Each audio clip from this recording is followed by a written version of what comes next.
Muy buenos días, compañeros del curso de Derechos Humanos y Derecho Internacional Humanitario. En nombre del equipo jurídico integrado por Carol Cárdenas, Rubén García, Cristian Camilo Capera y quienes habla el Tom Guaqueta, queremos hablarles sobre el tema de control de constitucionalidad y convencionalidad, integración normativa y jurisprudencia referente al artículo 53 de la Constitución Política de Colombia. Para ello, pues obviamente es necesario que recordemos de manera general unos antecedentes que existen cuando desde el preámbulo del Tratado de Versalles empezamos allí a conocer que el derecho laboral se desprende del tema económico para convertirse en un derecho referente a la dignidad. Una consecuencia supremamente importante, la creación desde allí de la OIT, la Organización Internacional del Trabajo, posteriormente la ONU y la Organización de los Estados Americanos, que trae todo un desarrollo. El control de convencionalidad es un término que se empezó a hablar desde el caso que se veía por parte de la Corte Interamericana de Derechos Humanos, cuando se habló del caso Almonacid, Arellano y otros. Allí se empezó a ver la necesidad que hubiera un control de las convenciones por parte de esa figura jurídica dentro de los estados. Entonces, en el caso particular, pues obviamente tendremos lo que tiene que ver con los convenios fundamentales que están ratificados por Colombia por la OIT. Tenemos unos convenios de gobernanza, tenemos unos convenios técnicos y obviamente pues no todos han sido ratificados, pero ya contamos obviamente con unos elementos. A continuación, en el bloque de constitucionalidad vamos a poder enfatizar al respecto. Buenos días para todos. Bueno, el bloque constitucional, como ya conocemos, hace referencia a aquellas normas y principios que, sin estar formalmente o tácitamente incluidos en la Constitución, sirven como parámetros para el control de constitucionalidad de las leyes, debido a que son integradas normativamente en la Carta Magna. El bloque de constitucionalidad está compuesto por tratados internacionales de derechos humanos, leyes orgánicas, leyes estatutarias y los tratados que integran el contenido adscrito en el artículo 101 de nuestra Constitución. Encontramos que son básicamente los 6 artículos que delimitan la adopción de normas internacionales en el orden interno. Son el artículo 9, 93, 94, 214, 53 y 102. En esta ocasión vamos a hacer énfasis en el artículo 53, el cual nos transcribe que los convenios internacionales del trabajo debidamente ratificados hacen parte de la legislación interna. Es decir, el control de constitucionalidad que se debe ejercer sobre toda norma o manifestación que atente contra el derecho del trabajo, el cual es ampliamente conceptualizado por los convenios internacionales como por ejemplo la OIT. Todas estas investigaciones sobre el derecho del trabajo se organizaron a partir de las disposiciones de los tratados internacionales.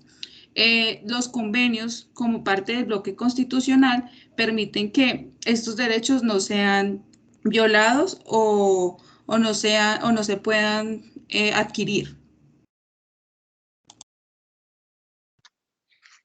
Muy buenos días para todos. A efectos de poder ilustrar un poco más la información, vamos a referirnos a la jurisprudencia que se pudo encontrar respecto a la investigación realizada. Es importante resaltar que la Convención Americana entró en vigencia en el 78 y en dicha convención no se expresó prohibición alguna respecto, no se habló directamente del derecho al trabajo, simplemente se expresó una prohibición respecto a la esclavitud y la servidumbre. Fue solo hasta el Protocolo de San Salvador, en el 99, cuando ya específicamente se habló en materia de derechos económicos, sociales y culturales. Existen dos jurisprudencias que se lograron por este grupo encontrar. Realmente voy a hablar solo de una por el tema de tiempo. Voy a dejar solo mencionado la primera, que es caso Baena de Ricardo y otros contra Panamá. Y el que voy a explicar un poco más a fondo es el caso de los 5 pensionistas versus Perú. Este caso se motiva porque 5 personas que pues, están detalladas elevaron una demanda y ellos venían disfrutando conforme a la legislación peruana vigente hasta el 92 de su pensión. Y por el incumplimiento, incluso elevaron un proceso en la jurisdicción peruana y hubo unas sentencias que hicieron que les debían respetar la forma en que venían disfrutando sus pensiones y no como estaba imponiéndolo la ley, el decreto ley número 25792 del 92 del Estado peruano. Esto llegó hasta la Corte y la Corte falló que el Estado debía derogar y cesar de manera retroactiva los efectos del artículo 5 del decreto ley ya mencionado, que el Estado violó el derecho a la protección judicial consagrado en el artículo 25 de la Convención Americana y las obligaciones de los artículos 1.1 y 2 de dicha convención. en conexión con las violaciones de los derechos sustantivos. Incluso decidió que el Estado debía realizar, le ordenó al Estado peruano que debía realizar las investigaciones correspondientes y aplicar las sanciones pertinentes a los responsables de haber desacatado una sentencia judicial emitida por tribunal peruano en el desarrollo de las acciones de garantías interpuestas a las víctimas y ordenó resarcir a las víctimas por $3.000 por concepto de daño inmaterial y gastos de 3.500 por concepto de costas. Esta es una ilustración rápida que damos respecto a la jurisprudencia. Sigue mi compañero Camilo. Buenos días a todos. A continuación vamos a hacer una integración normativa con los instrumentos que consagran el derecho laboral en el marco del Sistema Interamericano de Derechos Humanos, en las cuales es competente la Comisión Interamericana de Derechos Humanos y la Corte Interamericana de Derechos Humanos.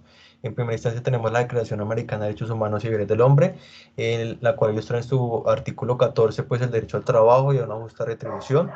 Consecuentemente tenemos la Convención Americana de Derechos Humanos, en su artículo 26, donde enuncia el bagaje del desarrollo progresivo de los derechos económicos, sociales y culturales, y tenemos el protocolo adicional a esa convención que habla sobre los derechos económicos y sociales y culturales del protocolo de Salvador, donde pues se conoce la interdependencia, es decir, la dependencia que existe entre los derechos civiles y políticos y los derechos de tercera generación, considerando que pues existe una estrecha relación de dependencia entre estos para que el hombre consiga esa dignidad como persona humana, y se consagra en ese protocolo del artículo 6 el derecho al trabajo y el artículo 7 las condiciones justas, equitativas y satisfactorias del derecho al trabajo. Y pues tenemos el desarrollo normativo interno de ese derecho al trabajo, lo vemos consagrado en el preámbulo de la Constitución y vuelve a ser nombrado en el artículo 1, también en el artículo 25 y por último el que estamos integrando, que es el artículo 53, donde se da todo ese bagaje normativo por medio de la OIT. Muchas gracias.